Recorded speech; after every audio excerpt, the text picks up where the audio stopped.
Avez-vous envie de découvrir le trésor oublié de l'arc-en-ciel? C'est ce que je vous propose dans ces vidéos.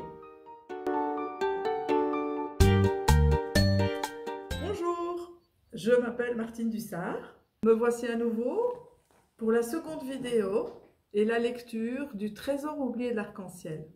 Donc le premier tome. Et nous avons parcouru déjà la découverte donc, de Sancha qui découvre le pays de Gaudi, de Guideri, et qui part justement à la découverte de ce fabuleux trésor qui est en nous.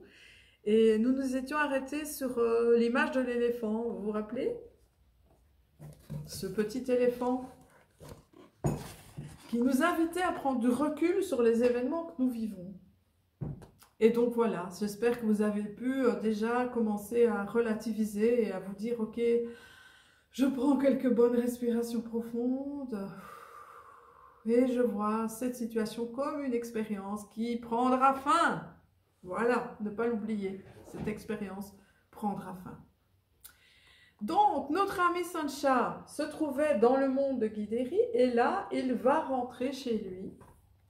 Et Gaudi l'invite à lui dire écoute les cygnes. Vous voyez? Alors lui, il se dit, il pense tout de suite aux cygnes, à l'oiseau, le beau cygne que l'on voit sur les lacs. Il dit, qu'est-ce que c'est que ça, les cygnes? Et ensuite, il se passe des petits événements dans sa vie. Sancha est perdu dans ses pensées et sa maman l'appelle mon trésor. Mon trésor, le repas est prêt. Et puis à table, son papa lui parle de la découverte d'un trésor. Les archéologues ont découvert un trésor. Alors lui, il est un petit peu étonné. Il se dit, tiens, 2 fois qu'on parle de trésor. Et puis, à la télévision aussi. Oui, j'ai encore dessiné une ancienne télévision à l'époque. Voilà. À la télé aussi, on parle de trésor. Et il se dit, tiens, mais ça alors, est-ce que c'est le hasard? Ou est-ce que ce serait un signe? Et puis là, il s'endort et il rêve.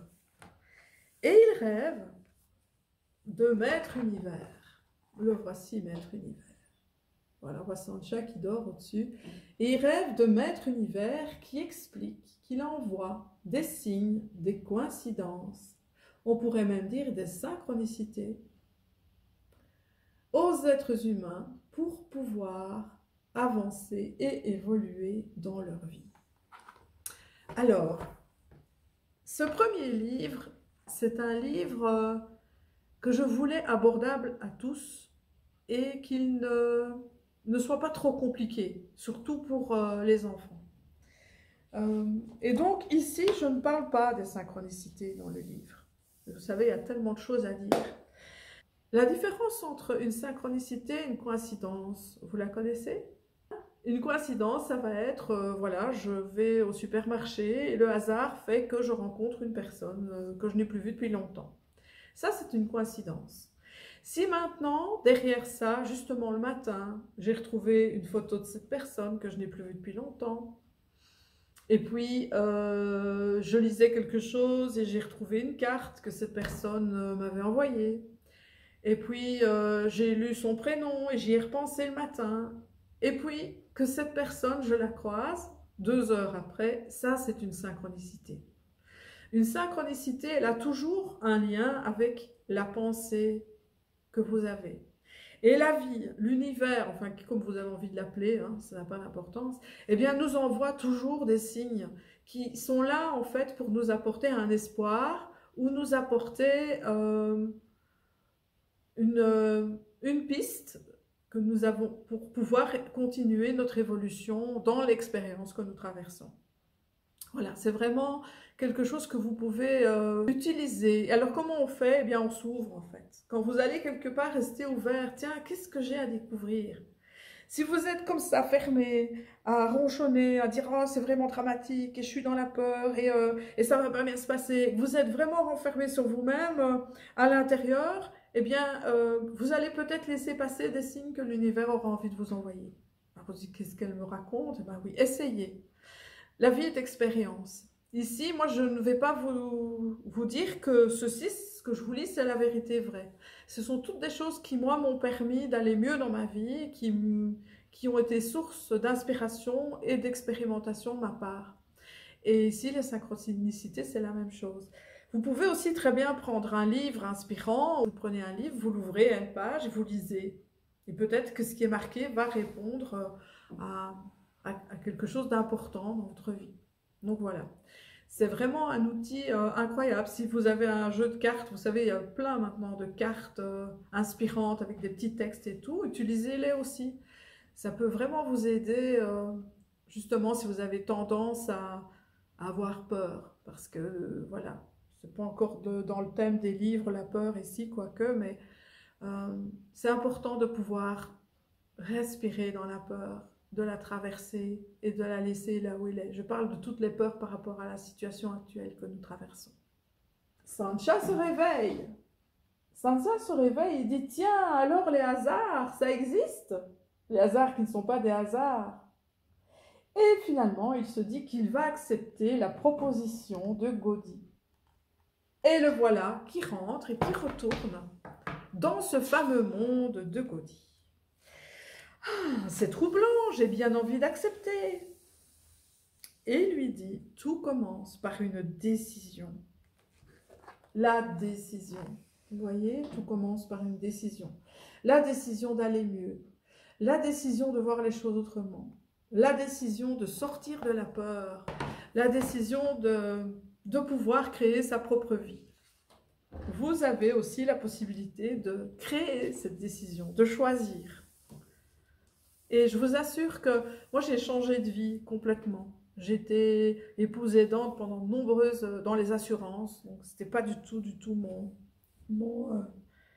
ma tasse de thé. Et donc, voilà, j'ai vraiment à un moment donné décidé de reprendre le pouvoir de ma vie en me disant, tiens, qu'est-ce que je fais ici sur la Terre? Est-ce que je n'ai pas quelque chose à réellement décider de faire? Je cachais tous mes dessins. J'avais une formation artistique, mais je me sentais tellement nulle et dévalorisée.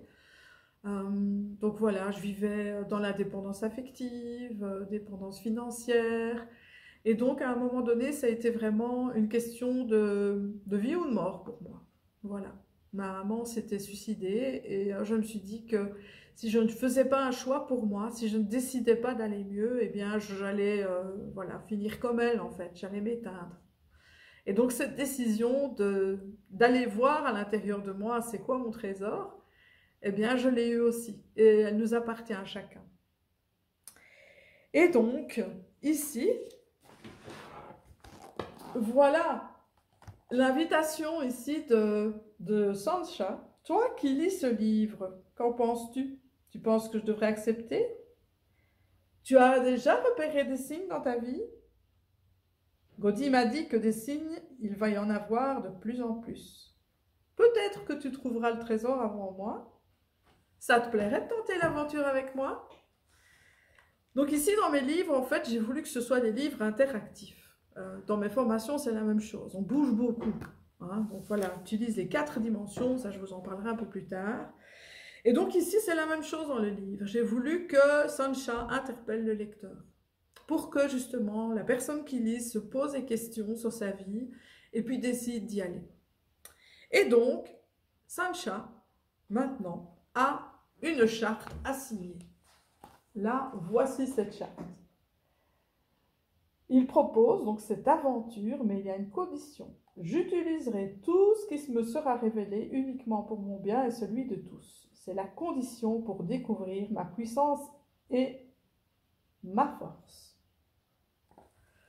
Et donc voilà, c'est de savoir que cette puissance que nous avons, eh bien, nous avons le potentiel de la développer, mais de l'utiliser d'une manière adéquate et bienveillante. J'ai une croyance, c'est qu'il n'y a pas de gens méchants, il n'y a que des gens souffrants. Vous avez bien vu souvent un chien, quand il a peur ou qu'il souffre, eh bien il risque de mordre.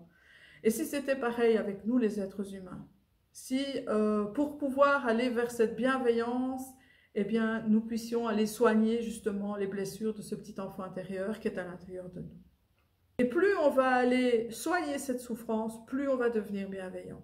Et ça, c'est vraiment une croyance que je porte et qui me porte pour ce que je fais dans ma vie et de pouvoir aider les gens. Donc voilà, je vais en rester ici pour la seconde vidéo. Je vous propose de nouveau de la partager à vos amis et je vous retrouve pour la suite des aventures de Sancha dans le premier tome, Le Rayon Rouge. À bientôt!